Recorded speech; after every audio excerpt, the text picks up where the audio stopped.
Hey boys and girls, I am the very last part of all of your work and the end of the school year, and we finished on the fairy tale unit, and you know all of your teachers have been reading to you different fairy tales.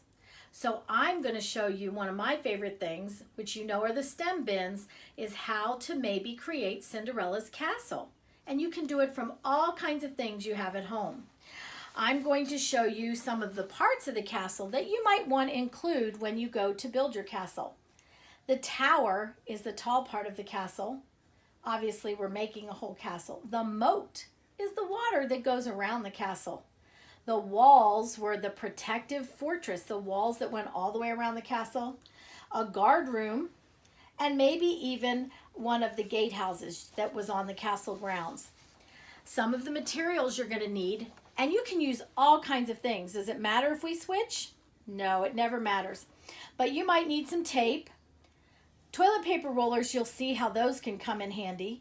Some markers so you can color your cardboard or your castle. If you have kinetic sand, you can do that.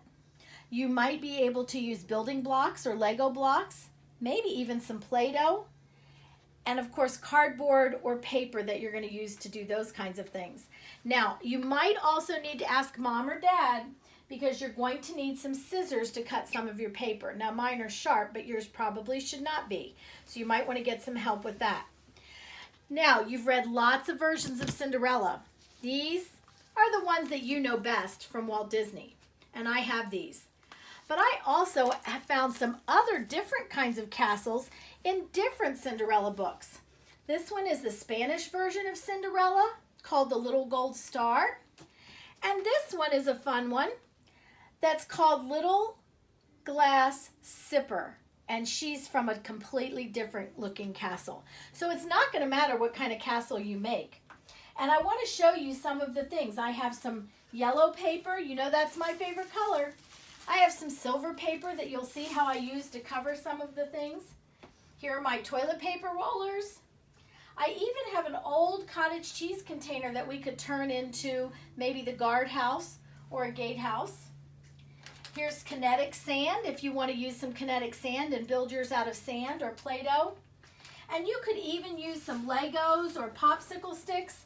You can see on the bottom of here, there's a very small castle here that they made, and they included little people and even goblets and those kinds of things. Now, if you don't have some Scotch tape, maybe you can even use some masking tape, those kinds of things. I'm going to show you what I did over here with my castle, and you'll get to see it's very small and it's not finished, but that's the fun part. I can keep adding to it. I simply used my toilet paper rollers, and I cut the very top of them. I just made very little slits, and I'll show you one real quick, like this. Snip, and then I scoot it over a little bit, snip, and then I just push it down. And that's how I end up making my tower. So if you push down every other one, you'll end up with a tower that looks like this. And this one I covered in the silver paper. Now, with my yellow paper, all you have to do is take your yellow sheets of paper, and when you cut them, you'll get some squares. And look how I put my squares together. I just used my squares as the sides of the front of the gatehouse. And here is the big drawbridge door that they usually pull up for the horses to go in. And here are some of my towers that I can color or cover and put on the front. And then I would add to that. I might use blue paper and make a moat with the water. And I could even use some long paper and make some kind of a fortress or wall around my castle. All I want you to do is have some fun and show me what your creations look like when you get them finished, and enjoy making your castle. Bye.